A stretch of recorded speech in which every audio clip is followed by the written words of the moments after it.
can be safely called a bold political gamble. The Modi government today cleared an ordinance of the Triple Talaq Bill with an eye on Muslim women voters ahead of 2019 elections. The new law brings to an end the archaic Islamic practice of ending a marriage through oral decree. Now, although it is a much, diluted version of sorts, there are enough provisions in the law to ensure a fair deal for women.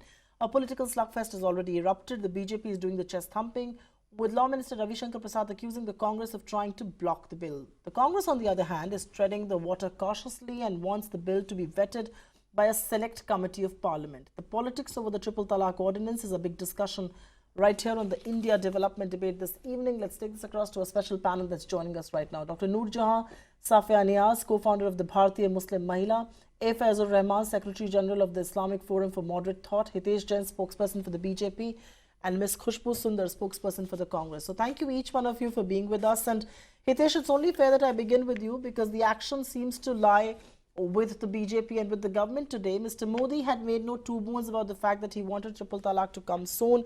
You tried to push it in the parliament session that concluded to no avail. The government for the first time opposed it in the Supreme Court. Though Law Minister Ravi Shankar Prasad says it's a gender issue, are we likely to miss the political mileage that the BJP would want to get out of this? And if I may ask you a relevant question, why did you choose to bypass Parliament all over again? First of all, this is a historic ordinance of its kind. And there are two factors which are very important. The Supreme Court declared on the constitutionality of Triple Talaq. The Supreme Court clearly mentioned that the Parliament should bring the law. Now, keeping into mind the respect of the wishes expressed by the Supreme Court and also for the protection of the fundamental rights of our Muslim sister, we introduced the bill in the Parliament. But you saw the game that was played by the opposition parties. In the Lok Sabha, I mean, they didn't do anything. We were able to pass the bill. But when it came to Rajya Sabha, instead of speaking in one voice and supporting, and more so after the Supreme Court has addressed the issue of constitutionality, we would have expected a wiser sense could have prevailed over the opposition parties, and instead of looking at vote game parties or just to your rhetoric versus my rhetoric, they could have cooperated and they could have been a party to the history and passed the legislation in the Rajya Sabha. We were all for it. But what we saw, they were just stalling. They were saying, refer to the select committee. They were not ready for the debate in the Rajya Sabha. So every attempt was made by the political parties to stall. And on the other hand, what we saw, the increasing the impact of Triple Talaq and the effect on the society and the conditions of the woman, finally the government cannot sit with their hands tight. We had to act, and therefore we came up with this historic ordinance. Hitesh, it achieves the objective of prevention and deterrence, and it addresses both the issues. Okay, Hitesh, I'm going to come in there, and you're right that the instances of Triple Talaq kept happening despite the Supreme Court declaring it null and void, and the government wanted to act. My question really is why bypass Parliament, but you make a valid point there that the opposition was dithering on this. Let me take this across to Ms. Khushbu. And Khushbu, is this the reason why the Congress wanted to defer the decision? No decision was taken on this while the House was in function, while the House was functioning. And like you've been accused of this in the past, how are you going to shoulder the blame that referring it to the select committee or not being committed on this was another delaying tactic?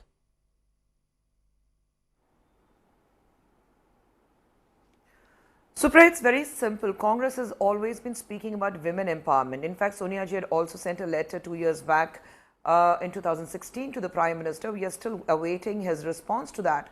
Now, coming to the Triple Talaq, when the Supreme Court came up with these judgment, a very historic judgment last year in August 2017, we accepted it. We accepted it wholeheartedly, and we said, yes, this has to come in, and this judgment was accepted.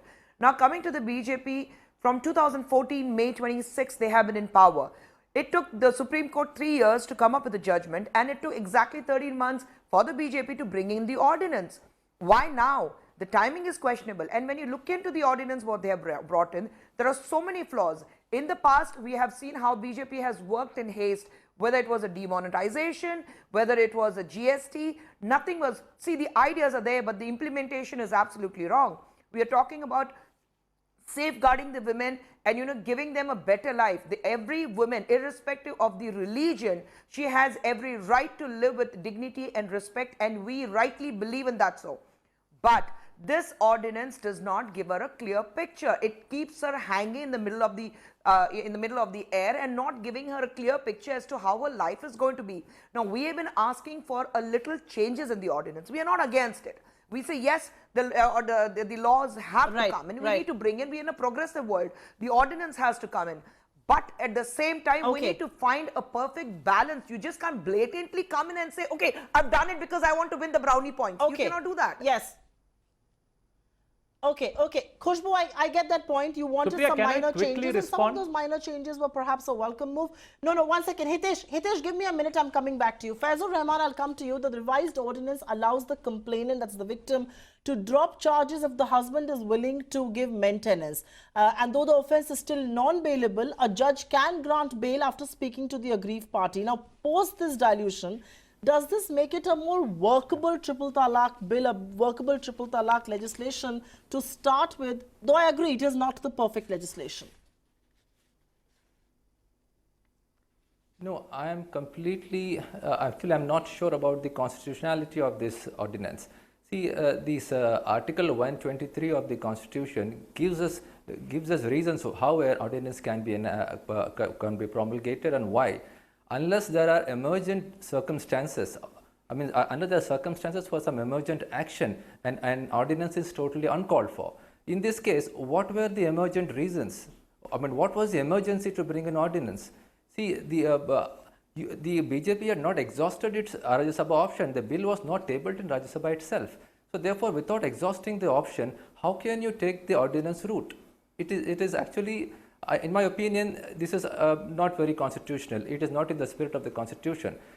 In the Krishna Kumar Singh case, the Supreme Court laid down very clearly how an ordinance can be brought and what will make an ordinance constitutional. Going by that judgment, it is clear that the ordinance does not give any circumstances, any relevant material to show that there is an emergent situation in this country to bring an ordinance. What are the cases you're talking about? And what is the proof of these cases? These are all some isolated cases, in my opinion. I'm against Triple Talaq. I'm for, I'm against Triple Talaq. But this route that the government is taking will not stand judicial scrutiny. Okay. No, this will not stand judicial scrutiny. I will go back to Hitesh Jain after I've asked a quick question. You didn't answer the question that I asked you on the dilution, but Ms. Noorjahan, if I may ask you, in the amendment ordinance on Triple Talaq, complainant can be filed only by the women or her family and not by anyone else. Does this address the concern of any potential misuse or false complaint?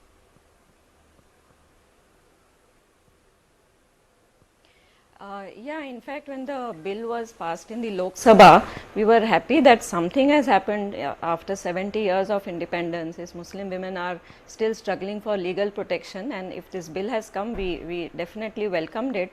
But we did have certain reservations about certain aspects of the bill. One of them was that the complaint has to be done by the wife. So that the whole aspect of misuse is taken care of. We had also certain other amendments that we wanted in that bill, which also included the part that it should be a bailable offence. And we were happy that those amendments were brought in. And but it was stalled in the Rajya Sabha, and that was where our issue was, that if it is a bill that has come with amendments, all political parties should be able to leave beside their differences and work on it, because it's been 70 years and a large chunk of the women in the community want legal protection. So we welcome the amendments that were introduced in the Rajya Sabha, and now we also welcome the ordinance. A law is better than no law. Okay. There's always scope for amendments. We can always go back to the same bill and ask for amendments. So it's a welcome step that we. Ms. Noorjahan, just hold that thought there. Okay. Ms. Noorjahan, just hold that thought there. I'll go across to Hitesh Jain and ask him to answer the question that was being raised and add one of my own. Hitesh, Mr. Faizur Rahman raises an important question that you waited for it for 70 years. You could have waited for it and exhausted your Rajya Sabha option. Why did you choose not to do that? The small demand of making it a bailable offense, why did you not choose to, include it? And I think the political question is that your own ally, the JDU, today said that any law that affects religious sentiments of people must come through a constructive dialogue and that it should not be imposed. In this case, you are imposing it. Have you failed to take your own ally along? Well, I think constructive dialogue cannot go on for 72 years. I mean, it took 70 years for the when we had the decision from the Supreme Court. Rather, this law should not have come in 2017. It should have come in 1955 when the Hindu Marriage Act came, and when the provisions for the Hindu marriage, all the provisions in the Hindu Marriage Act came, this law should have come then. Be that as it may, it is. We built the dialogue when the parliament. I mean, we saw that in the month of August also, the government was urging the political parties, come ahead with the suggestions. If you are ready, we are ready to sit down with you. We are ready to address, but allow the bill to be passed in Rajya Sabha. Don't try to delay it. Don't try to send it to the select committee. Don't try to.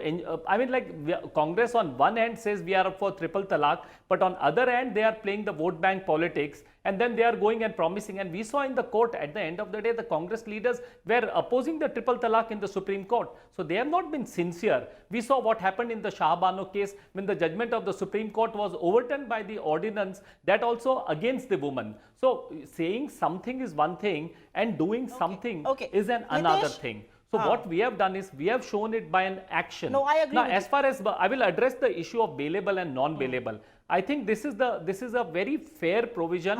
The provision is non-bailable to ensure that there is a sufficient deterrence and prevention so that people are deterred from committing a crime. But at the same time, the magistrate has been given powers to give the bail. So it is not something that in this cases the bails will be opposed or something.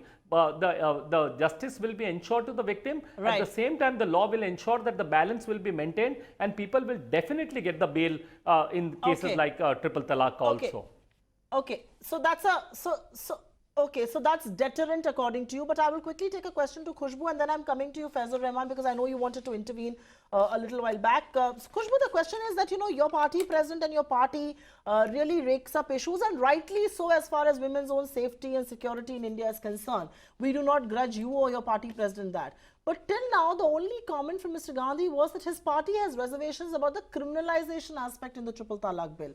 With criminalization part being partly addressed, why is your party and your president silent today? Is his silence reflective on what many people will call vote bank opportunistic policy? Because you have a Shah Bano case that does raise questions of suspicion. Khushbu. Shah Bano case was way back in '86. Are we going to sit back on what happened 31 years back and still keep talking about that? I think we need to move forward. We need to come to the current situation. Too many things have changed since the Shah Bano case. We know we are in a progressive world. We need to move forward. When you come to the current situation, when you look at the ordinance, it says about the criminalization. And it's not that my party president or the party is silent over it. Because if they were, I wouldn't be sitting here and having a debate with you along with the other panelists. I think we are very clear as to what we want. We want to safeguard the women, and that's what we've been trying to say. Don't rush. Don't be in a haste to bring out ordinances which might be needing amendments later, which can lead to certain complications. We have seen it in the past as to how haste has led to a lot of complications in the past by the current BJP party. I think we need to put a full stop to all this problem. We need to bring in an ordinance which assures that there's not going to be any changes, and every woman the same provisions in the Lok Sabha. Can I? I did not interrupt, Mr. Hitesh. I appreciate if you could keep quiet. I did not interrupt. I did not interrupt. Go ahead, Khushbu. So I am saying that we have been taking it forward. We are saying we just need to bring in little changes. We need to bring in little changes. When you're talking about the criminalization, I think we need to see the ordinance does not say that your husband is jailed for 3 years. The ordinance does not say at all that in those 3 years, who is going to pay for the maintenance of the woman and her children. No, it does not mention that. They're talking about subsistence allowance. Now, I'm saying, is the maintenance which is going to be given to the woman after the talaq, is that the subsistence allowance included in that? or the maintenance will be given by deducting the subsistence allowance, or there's not going to be a maintenance, it's going to be only the allowance. And how are you going to calculate the subsistence allowance? How are you going to measure that? What are the measures, what are the precautionary steps you have taken to ensure that? Because a woman can file a case, she can say that I can, and if it's only on the women, the onus is on the women for a proof. I think the men can be taken into, they will not be able to taken into confidence at all. We need to work on both the sides. It has to help the woman and not actually just on the top, just as a cream on the top of the cake, say that okay, it's perfectly fine, Right. everything is fine, it's smooth sailing. No, there are a lot of complications at the ground root level, at the bottom. We need to address to those problems before bringing in ordinance. Okay, hold that thought. Hold that thought. I'm going to take this across to Faizur Rahman, and I think questions of subsistence and maintenance and allowance continue to haunt. I will also ask Hitesh Jain that question, but Faizur Rahman, I know you wanted to make a larger point there. My question though is that, it's not just the Congress and the BJP. It's sad we are making this a political debate between the Congress and the BJP, between the Hindus and the Muslims, that I've been seeing in certain sections of the media and social media. But regional parties, the SP, the TMC, the RJD, they all seem to be caught in this catch-22.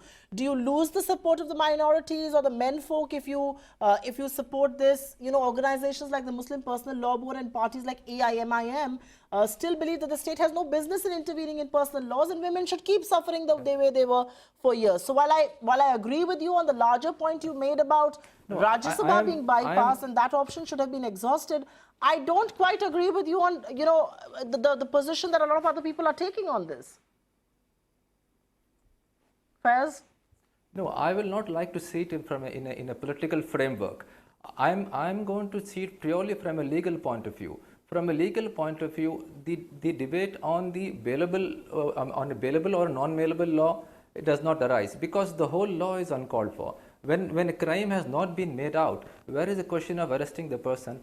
When in August 2017, Supreme Court set aside the Triple Talaq, the instant Triple Talaq, what it meant was any person pronouncing these three words in quick succession to his wife will have no effect on the marriage of the person. It will not break the marriage. So when the marriage is not broken, where is the question of a crime being committed here? When a crime is not committed, the question of arresting the person even for a day does not arise. So therefore, to discuss about the bailability or the cognizability or non-cognizability of this offence is simply meaningless. Let the people who want to bring a law against Triple Talaq first prove the crime. What is the crime the person commits when a person utters the three words? According to Supreme Court judgment, the person commits no crime because no harm is caused, no marriage is broken. So all this question about, all the discussion on subsistence allowance, maintenance, these are all post-divorce issues. When divorce has not happened, where is the question of discussing these issues? So in my opinion, going purely from a legal point of view, this ordinance and also the earlier bill which was passed in the Lok Sabha and was not tabled in the Rajya Sabha, both are completely uncalled for, and if they are challenged in the Supreme Court once again, it will fail. The Supreme Court will clearly strike it down. It actually it also violates the substantive due process. The substantive due process clearly tells you no law can be made in violation of fundamental rights. No, you can't arrest me. Please come in there. You can't compromise my liberty.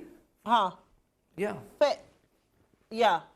Faizur Rahman, you make an important point there that if the marriage is not null and void, why should there be criminality? That's a valid point, and I will take it up with Hitesh Jain when I go back to him. But Ms. Noorja, I will ask you this question.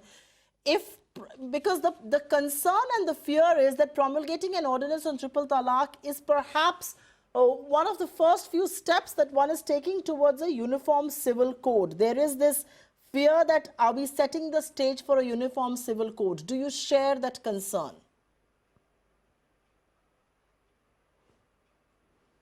No, not really, because uniform civil code is something which has been debated and discussed again for the last 70 years, and nobody has been able to come up with even a single page of what this uniform civil code is going to look like. Nobody.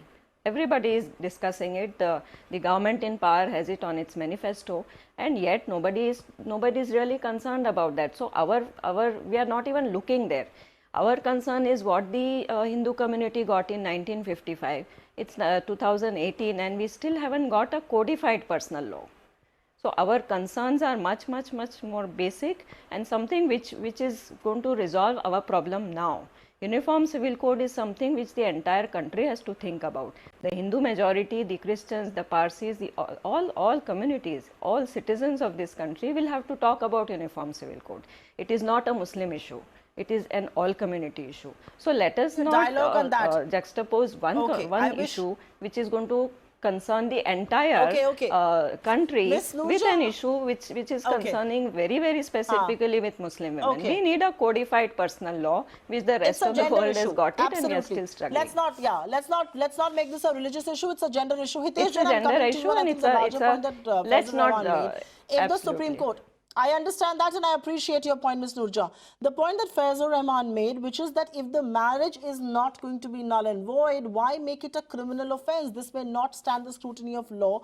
That's one part of the argument, and please keep it short. The other question that I want to ask you is that if BJP is such a great believer in gender, gender empowerment, which I hope you are, why haven't you made a similar effort to ensure that women's reservation bill in parliament is passed? Why are you being so selective in promoting one section of the women over another? The Congress party president wrote a letter to the Prime Minister stating his unquestioned support on that bill. Why have you not passed that legislation?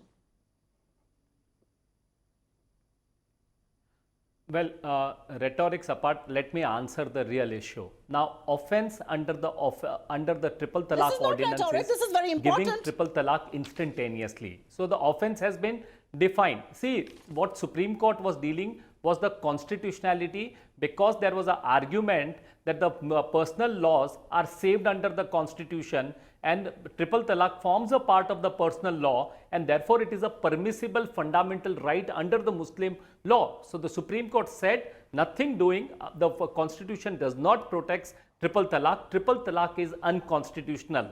So that was the issue before the Supreme Court. As far as the ordinance is concerned, it is very clear that if a Muslim woman files a complaint that her husband has given us a triple talaq instantaneously, it amounts to a criminal offense. So these are two separate issues, and the ordinance is very clear and there is no ambiguity. Okay, now Hitesh, I will deal with the rhetoric of Congress also. Okay, very quickly. How is it an offense? In 30 seconds. They did not move a single amendment before the Lok Sabha. They accepted the bill, they voted on the bill, and then they play the games that you refer to the select committee and all. The question that I asked you are going back on the same point. It is not a Congress versus a BJP I will answer the question if you are so cognizant of gender neutrality and gender concerns in India, don't you make should it be political. supporting women's reservation bill as well. As my simple you are a point. legal person, talk legally. No, 1 second. Faizur Rahman, I'll let you come in for the last 30 seconds. One second, Hitesh Jain. Faizur Rahman, please come in for the last 30 seconds.